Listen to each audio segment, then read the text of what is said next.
नमस्कार। अ, मैं डॉक्टर मनु मेहता आपको आज अंतर्राष्ट्रीय अंतरिक्ष स्टेशन और अंतरिक्ष पर्यटन के बारे में बताऊंगी। इस सत्र में आप सभी का स्वागत है। जब हम इंटरनेशनल स्पेस स्टेशन या अंतर्राष्ट्रीय अंतरिक्ष स्टेशन के बारे में सुनते हैं, तो हमारे मन में कुछ सवाल आते हैं, जैसे कि अंतरिक्ष स्टेशन क्या है? हमें इसकी ज़रूरत ही क्यों है? हमें कितनी दूरी पर पृथ्वी से इसे रखना चाहिए? और इस अंतरिक्ष स्टेशन में किस प्रकार अंतरिक्ष यात्री अपना समय बिताते हैं? सबसे पहले आइए जानें कि अंतरिक्ष स्टेशन है क्या? बड़े-बड़े मॉड्यूल या प्रयोगशालाएं अंतरिक्ष के अंदर जहां मनुष्य बहुत लंबे समय तक रह सके और प्रयोग कर सके, इसको अंतरिक्ष स्टेशन कहा जाता है। अंतर्राष्ट्रीय अंतरिक्ष स्टेशन एकमात्र अंतरिक्ष स्टेशन नहीं है। इससे पहले कई अंतरिक्ष स्टेशन गए हैं, जैसे कि रूसी सैल्यूट, अल्माज, मीर, अमेरिकी स्काईलैब, इस तरह से। अंतर्राष्ट्रीय अंतरिक्ष स्टेशन, इसको मैं अब से आईएसएस के नाम से बुलाऊंगी अगले पूरे सत्र में। आईएसएस अंतरिक्ष में नौवां मानव चालक दल स्टेशन है। इसकी कक्षीय ऊंचाई यानी कि ऑर्बिटल हाइट कितनी होनी चाहिए, यानी कि पृथ्वी से कितनी दूरी पर यह चक्कर लगा सकता है? तो आईएसएस पृथ्वी की सतह से लगभग 420 किलोमीटर की ऊंचाई पर है और इसका ऑर्बिटल इंक्लिनेशन यानी कि झुकाव 52 डिग्री यानी कि 52 डिग्री है और यह बहुत ही तेज गति से पृथ्वी की परिक्रमा करता है। इसकी गति है लगभग 7.5 किलोमीटर पर सेकंड। तो एक सेकंड के अंदर ये लगभग 7.5 किलोमीटर की डिस्टेंस कवर करता है। इसका मतलब ये पृथ्वी के चारों ओर एक चक्कर लगभग 93 मिनट में पूरा कर लेता है। तो यदि हम 24 घंटे का के हिसाब से अनुमान लगाएं, तो एक दिन में लगभग 16 बार यह पृथ्वी के चक्कर लगा सकता है। अंतरिक्ष में भेजी गई अब तक की मानव के द्वारा सबसे बड़ी कृत्रिम वस्तु है आईएसएस। इसका वजन भी बहुत ज्यादा है, लगभग 4 लाख किलोग्राम से भी ज्यादा। और ये इसका जो अनुपात है लगभग 70 मीटर लंबा और 10 मीटर चौड़ा है, यानी कि एक फुटबॉल ग्राउंड से भी ज्यादा बड़ा। तो इस प्रकार का इसका साइज है। आइए एक रोचक गतिविधि के बारे में जानें। आप अपने घर पर बैठे या जहां पर भी आप हैं, आप आकाश में अंतरिक्ष स्टेशन आईएसएस के बारे में पता लगा सकते हैं। तो मान लीजिए मैं अपनी जगह के बारे में बात करती हूँ। मैं इस समय देहरादून में हूँ। तो मान लीजिए मैं देहरादून में जानना चाहती हूँ कि अगला अंतरिक्ष स्टेशन आईएसएस का विजिट कब होगा मेरी लोकेशन पर।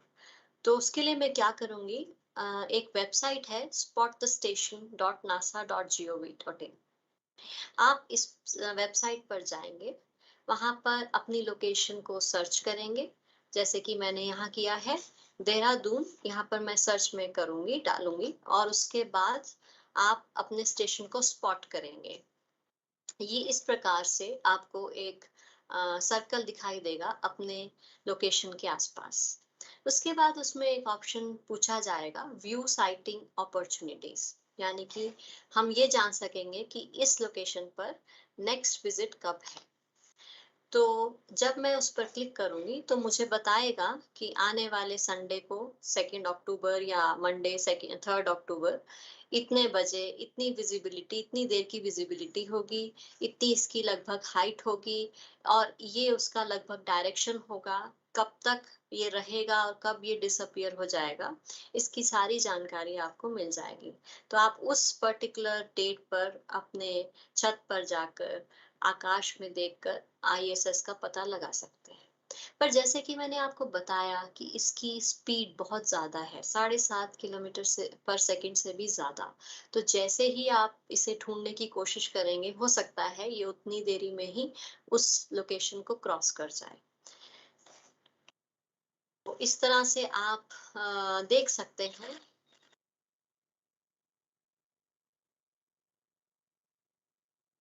इस तरह से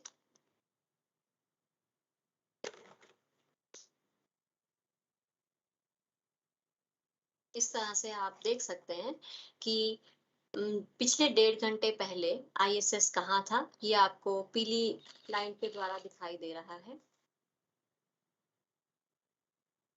तो आप इस प्रकार से ये जो पीली रेखा है, पीली लाइन जो जा रही है, ये आपको बताएगी कि 1.5 घंटा पहले आईएसएस कौन-कौन सी लोकेशन पर विजिट किया है और 1.5 घंटे बाद ये कौन-कौन सी लोकेशन पर विजिट करेगा। ये आप सफेद लाइन से देख सकते हैं।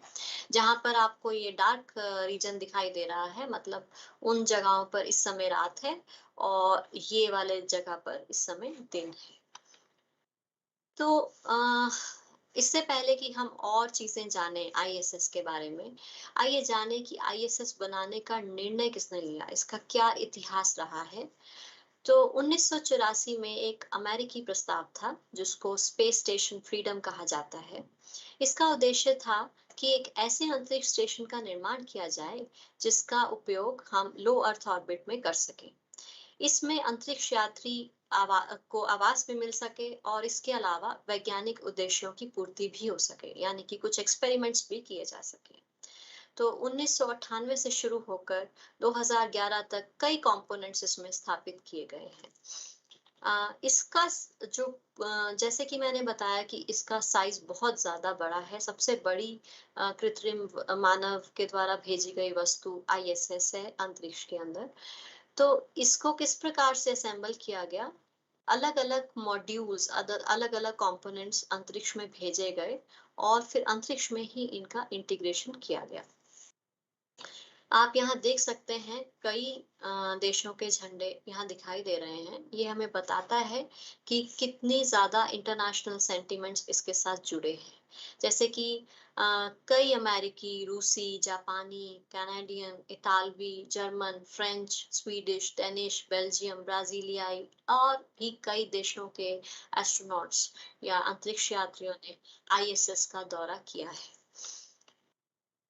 इसमें कई प्रकार के मॉड्यूल्स हैं। कुछ अमेरिकी मॉड्यूल हैं, कुछ इसमें रूसी मॉड्यूल्स हैं, कुछ इसमें जापानी मॉड्यूल्स हैं, कुछ यूरोपियन मॉड्यूल्स हैं, कुछ कैनेडियन मॉड्यूल्स हैं। कई मॉड्यूल्स इसके अंदर लगाए गए हैं। आइए अब जाने कि माइक्रोग्रेविटी क्या होती है। आप सब लोगों ने इस प्रकार के वीडियोस कई बार देखे होंगे इंटरनेट पर, जिसमें अंतरिक्ष यात्री अपने स्पेस स्टेशन में इस तरह फ्लोट करते हुए दिखाई दे रहे हैं या एक्सपेरिमेंट्स करते हुए दिखाई दे रहे हैं या एंजॉय करते हुए दिखाई दे रहे हैं। तो क्या है माइक्रोग्रेविटी? माइक्रो का अर्थ है सूक्ष्म और ग्रेविटी का मतलब है गुरुत्वाकर्षण। तो सूक्ष्म यानी बहुत छोटा। यह सूक्ष्म गुरुत्वाकर्षण ऐसी स्थिति है जहां आपको गुरुत्वाकर्षण बहुत छोटा लगता है, यानी कि ग्रेविटी है तो सही पर उसका इफेक्ट बहुत कम फील होगा। तो इस प्रकार से अंतरिक्ष यात्री अपने अंतरिक्ष यान में या बाहर निकलकर स्पेस वॉक कर सकते हैं। इसका मतलब जीरो ग्रेविटी या शून्य गुरुत्वाकर्षण नहीं है, लेकिन फिर अंतरिक्ष यात्री वहां कैसे तैर लेते हैं या कैसे फ्लोट कर लेते हैं, क्योंकि वो फ्री फॉल में है। फ्री फॉल क्या है? जैसे कि मान लीजिए आप किसी जगह पर खड़े हैं और एक बॉल, वो आप एक गेंद को फेंकते हैं, कुछ दूरी पर जाकर वो गेंद गिर जाएगी। थोड़ी और जोर से उसको फेंकेंगे तो थोड़ी दूरी पर गिर जाएगी। इस प्रकार से यदि हम उसको इतनी फोर्स के साथ, इतनी जोर से अगर हम उसको फेंकेंगे कि उसका गिरने का कर्व और अर्थ का कर्व अगर वो मैच हो जाए, तो वो हर एक पॉइंट पर गिरेगी, पर वो उसका गिरने का कर्व अर्थ के कर्व से मैच कर जाएगा। ऐसा होने से ऐसा लगेगा कि वह गेंद या वह बॉल उस सभी इस पृथ्वी के चारों ओर गिर रहे हैं। इसी प्रकार आईएसएस या कोई भी स्पेस स्टेशन या उसका चालक दल और उसमें सवार सभी वस्तुएं पृथ्वी के चारों ओर गिर रही हैं। तो अंतरिक्ष स्टेशन उस गति से परिक्रमा कर रहा है जो पृथ्वी।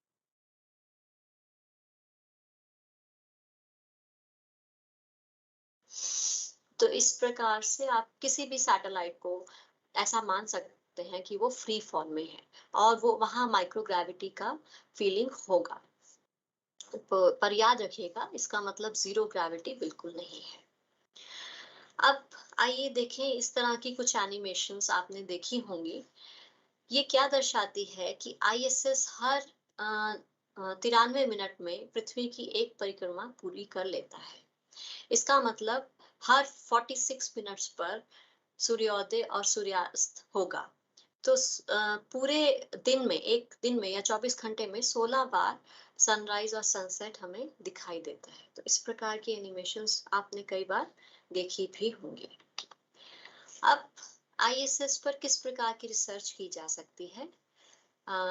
Astrobiology, material science, physical science, astronomy, space weather, meteorology, space medicine, human life sciences, कई प्रकार की एप्लीकेशंस हैं जो कि आईएसएस पे रहकर हम कर सकते हैं। कि आपने देखा होगा इस प्रकार के वीडियोस, यहाँ पर क्या किया जा रहा है कि एक पौधा जो कि अंतरिक्ष स्टेशन के ऊपर ही उगाया गया है, उसको ये लोग एंजॉय कर रहे हैं। पर इन सब का यूज क्या है? क्योंकि भविष्य में लंबी अवधि के मिशन किए जाएंगे और उस समय भोजन उगाना जीविका की कुंजी हो जाएगी। और विभिन्न सूक्ष्म जीवों के साथ साथ पौधों पर कठोर वातावरण के प्रभाव का अध्ययन भी किया जाता है। यानी कि कैसे वो इतने कठोर वातावरण में अपने आप को जिंदा रख पाएंगे। इस प्रकार की बायोलॉजिकल रिसर्च की जा रही है। फिर एस्ट्रोनॉमिकल और एस्ट्रोफिजिकल रिसर्च भी एक इम्पॉर्टेंट फॉर्म ऑफ रिसर्च है, जिसमें जैसे कि ब्रह्मांडीय धूल, कॉस्मिक डस्ट या रेज, डार्क मैटर और एंटी मैटर और इस प्रकार की अन्य खगोलीय वस्तुओं और घटनाओं पर अनुसंधान किया जा रहा है। रेडिएशन में बहुत लंबे समय तक यदि हम रहते हैं, तो या जो अंतरिक्ष यात्री अपना उसमें कुछ समय बिताते हैं, क्योंकि वो रेडिएशन के संपर्क में हैं और माइक्रोग्रेविटी के संपर्क में हैं, तो उनके कुछ बुरे प्रभाव जीवन पर पड़ सकते हैं। तो इस प्रकार से कुछ हड्डियों का नुकसान हो सकता है, मांसपेशियां कमजोर हो सकती हैं।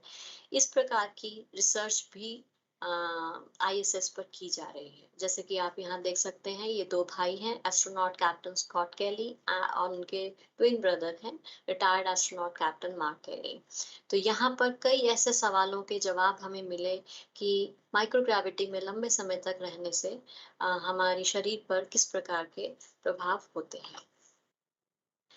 इसके साथ साथ आपने देखा होगा कि कई बार इस तरह के वीडियोस भी आते हैं जिसमें अंतरिक्ष यात्री बच्चों को के लिए या स्टूडेंट्स के लिए अंतरिक्ष के बारे में जानने के, प्रेरित करने के लिए कुछ वीडियोस अपलोड करते रहते हैं। तो कुछ एजुकेशनल आउटरीच भी आईएसएस पर नियमित रूप से की जाती है।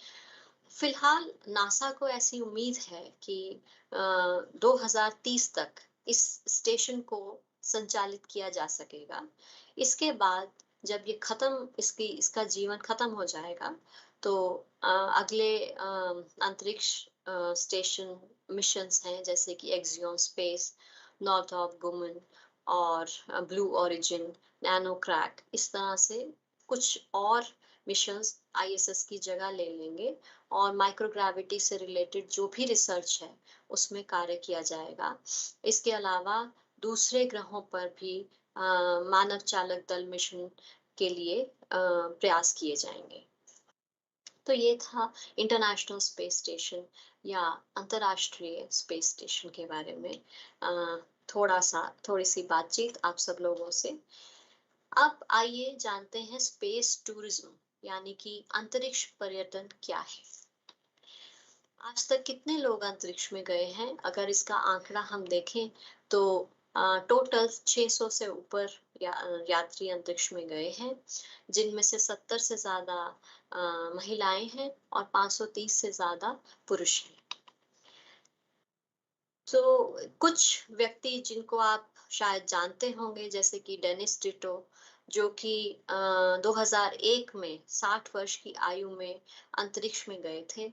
उन्होंने इस अंतरिक्ष की यात्रा स्पेस पर्यटक के रूप में की थी, ना कि एस्ट्रोनॉट के रूप में।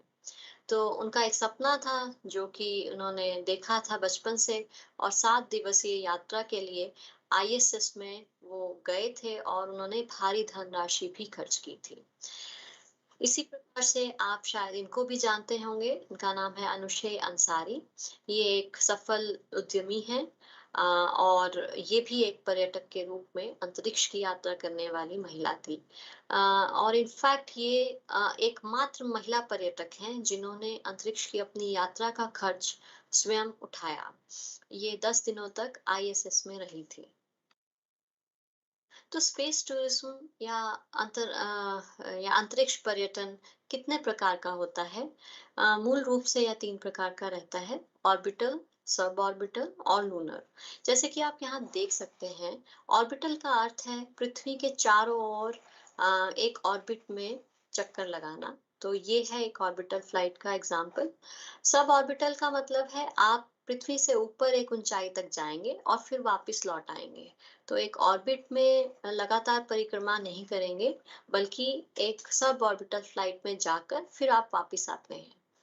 फिर तीसरा प्रकार का स्पेस टूरिज्म आजकल जो बहुत ही इंटरेस्ट जिसमें दिखाया जा रहा है वह है lunar lunar type of space tourism. तो हम बात करेंगे इन तीनों के बारे में, पर उससे पहले जान लेते हैं कि किस प्रकार के यान हैं जो कि हमें अंतरिक्ष पर्यटन का लुत्फ उठाने में मदद कर सकते हैं। जो कि इसमें सबसे ज़्यादा पॉपुलर है स्पेस कैप्सूल्स।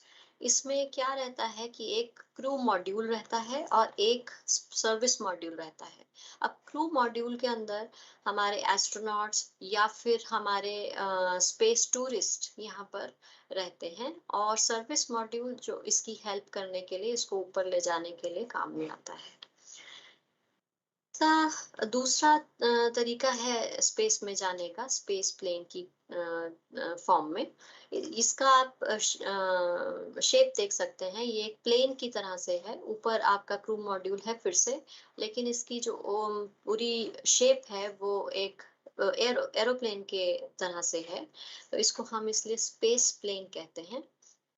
इंडिया ने भारत में आपने सुना होगा reusable launch vehicle technology demonstration, और ये इंडिया भी इसमें प्रयास कर रहा है निरंतर। 3 मेजर प्लेयर्स हैं इसमें, वर्जिन गैलेक्टिक, ब्लू ओरिजिन और स्पेसएक्स। जैसा कि इसकी शेप से आप देख सकते हैं, वर्जिन गैलेक्टिक एक स्पेस प्लेन के आकार में है। यहाँ पर 2 हेल्पिंग प्लेन्स हैं और ये जो है मेजर प्लेन जो आगे अंतरिक्ष में ले जाती है। तो ये एक अमेरिकी अंतरिक्ष उड़ान कंपनी है वर्जिन गैलेक्टिक। इसकी स्थापना रिचर्ड ब्रांसन ने की थी, और इसमें हम अंतरिक्ष के किनारे तक ले जाने के लिए स्पेसशिप 2 का उपयोग करते हैं। ये एक सब ऑर्बिटल फ्लाइट के लिए इसका इस्तेमाल किया जाता है। सब ऑर्बिटल, जैसे कि मैंने बोला था, पृथ्वी से ऊपर एक निश्चित ऊंचाई पर ले जाकर और फिर वहां से वापस लाया जाता है। तो इसमें 16 किलोमीटर की ऊंचाई पर ले जाया जाता है और फिर इसे इसके मूल जहाज से छोड़ दिया जाता है। इसके अलावा ब्लू ओरिजिन भी एक स्पेस टूरिज्म के लिए इस्तेमाल किए जाने वाला यान है। इसको भी हम सब ऑर्बिटल फ्लाइट के लिए ही यूज करते हैं। ये आप देख सकते हैं स्पेस प्लेन की तरह नहीं, एक स्पेस कैप्सूल की तरह इसका डिजाइन किया जाता है। और इसका लॉन्च व्हीकल का नाम है न्यू शेफर्ड।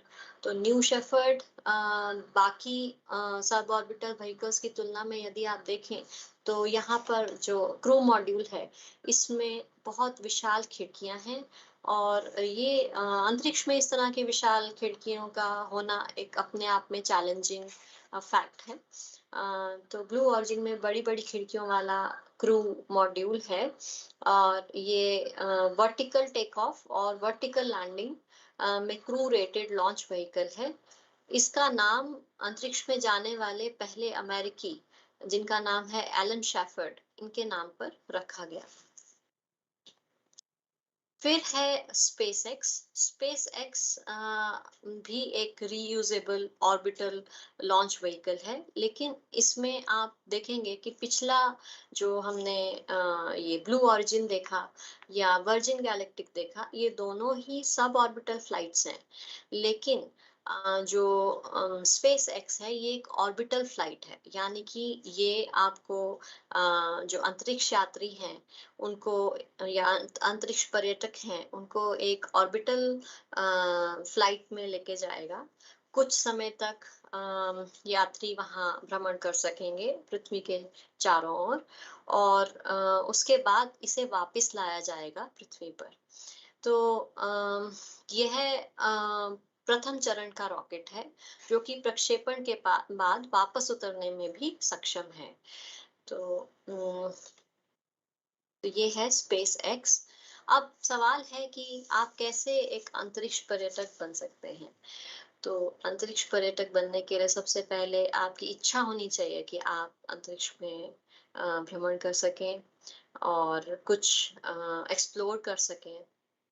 दूसरी बात है, बहुत ज़्यादा पैसा होना चाहिए, क्योंकि अब आज की स्थिति में इस तरह के पर्यटन में बहुत ज़्यादा पैसे का खर्च आता है। जैसे कि हमने बोला कि सब ऑर्बिटल भी है और ऑर्बिटल फ्लाइट्स, दोनों का ही ऑप्शन है। तो क्योंकि सब ऑर्बिटल में आपको एक छोटी दूरी पर जाकर वापस आना है, तो वहाँ पर आपको कम मनी व्यय करना पड़ेगा। जैसे कि ब्लू ऑरिजिन में 1.9 करोड़ लगभग, और वर्जिन गैलेक्टिक में लगभग 3.5 करोड़। लेकिन जो ऑर्बिटल फ्लाइट्स हैं, जहाँ पर आपको लगभग 400 किलोमीटर ऊपर जाना पड़ता है स्पेस में, और वहाँ पर कुछ समय बिताना पड़ता है, वो उसका जो खर्चा है बहुत ज़्यादा है, लगभग 400 करोड़ से भी ज़्यादा। तो हो सकता है भविष्य में जैसे जैसे टेक्नोलॉजी विकसित हो रही है, ये खर्चे बहुत कम हो जाएं और ज्यादा से ज्यादा लोग इस पर्यटन का लुत्फ उठा सकें। अब करें अगर हम माइक्रोग्रेविटी को ऑब्जर्व करने की या एक्सपीरियंस करने की, जरूरी नहीं है कि आप इतना खर्चा करके और ऑर्बिटल सब ऑर्बिटल फ्लाइट्स में ही जाएं। इसके अलावा भी आप वेटलेसनेस या माइक्रोग्रेविटी को फील कर सकते हैं अंतरिक्ष में गए बिना। तो वो कैसे होता है, और वहां पर कुछ एक्सपेरिमेंट्स भी कर सकते हैं। कई लोग इस तरह के एक्सपेरिमेंट्स करते हैं और पर्यटन का एक तरह से एंजॉय भी कर लेते हैं। तो जीरो जी फ्लाइट इसको कहा जाता है। इसमें क्या होता है कि जब आप पृथ्वी के ऊपर हैं तो आपको ग्रेविटी, पूरी ग्रेविटी फील होती है, लेकिन जैसे जैसे आप यहाँ एक फ्लाइट, सपोज आप फ्लाइट से जाते हैं, तो लगभग 7600 मीटर के ऊपर यहाँ पर हम नोज अप करते हैं, और लगभग इस इतने पीरियड के दौरान, जो कि लगभग 20-22 सेकंड तक लास्ट करता है, और इस पीरियड के दौरान आप को वेटलेसनेस फील हो जाती है। इस पैराबोला में जब तक हम हैं, तब तक हमें वेटलेसनेस फील होगी। यहाँ पर इससे पहले आपको हाइपर ग्रेविटी का फील होगा। हाइपर ग्रेविटी मतलब जितनी ग्रेविटी हमारी पृथ्वी की सतह पर है, उससे ज्यादा फील होगी, लगभग 20 सेकेंड के लिए, जो कि 1.8 जी के बराबर है। इस समय भी और उतरते हुए भी आपको इतनी ज्यादा ग्रेविटी फील होगी। इसको हाइपर ग्रेविटी कहा जाता है। लेकिन इसके दौरान, इन दो पीरियड्स के दौरान, जो हाइपर ग्रेविटी का पीरियड है, इनके बीच में लगभग 20-22 सेकेंड का विंडो ऐसा मिलता है जिसमें आपको जीरो ग्रेविटी फील होगी, बिकॉज आप एक पैराबोलिक कर्व के अंदर मूव कर रहे हैं। तो इस तरह आप माइक्रोग्रेविटी का अनुभव कर सकते हैं। तो क्या किया जाता है कि एक बार एक फ्लाइट ली जाती है, लगभग 20-22 सेकेंड के लिए आपने माइक्रोग्रेविटी का फील की, एक्सपीरियंस की। उसके बाद फिर से अगली फ्लाइट ली जाएगी। तो इस तरह से करके आप 10-12 फ्लाइट्स लेके टोटल कुछ मिनट्स के लिए वेटलेसनेस या माइक्रोग्रेविटी इसको फील कर सकते हैं। अलावा वर्ल्ड व्यू भी एक अच्छा ऑप्शन है, जिसमें आपका कम खर्चा होता है, लेकिन आप जो अंतरिक्ष पर्यटन में होने वाले एक्सपीरियंसेस को फ़ील कर सकते हैं। जैसे कि यहाँ लगभग 1 लाख फीट की ऊँचाई पर ले जाया जाता है। इसमें आपके पास 2 क्रू मेंबर्स भी होते हैं और आप 6 या 8 पर्यटक भी इसमें आ सकते हैं। और यहाँ से आप अर्थ का पूरा कर्वेचर देख सकते हैं, यहाँ पृथ्वी का पूरा कर्व यहाँ दिखाई देता है। आप स्पेस को, डार्क स्पेस को ऑब्जर्व कर सकते हैं। आप एक सिनॉप्टिक व्यू को देख सकते हैं यहाँ। तो इस प्रकार आप कुछ एक्सपीरियंसेस स्पेस में जाने के वर्ल्ड व्यू इस तरह के बलून्स से भी ले सकते हैं। तो इसके साथ ही मैं अपना इस सत्र की समाप्ति करती हूँ। अगर आपके मन में इस विषय पर कुछ सवाल हैं, तो हम उसको ले सकते हैं। मैं भी 5 मिनट के गैप के बाद मैं आपके कुछ सवाल देख सकती हूँ। धन्यवाद।